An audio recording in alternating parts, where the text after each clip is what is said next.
ye moko apesi moto en plein kwa nini osala bien te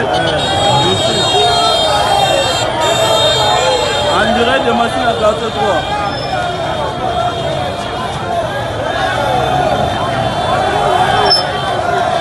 Joseph Kabila a fait parler de lui-même.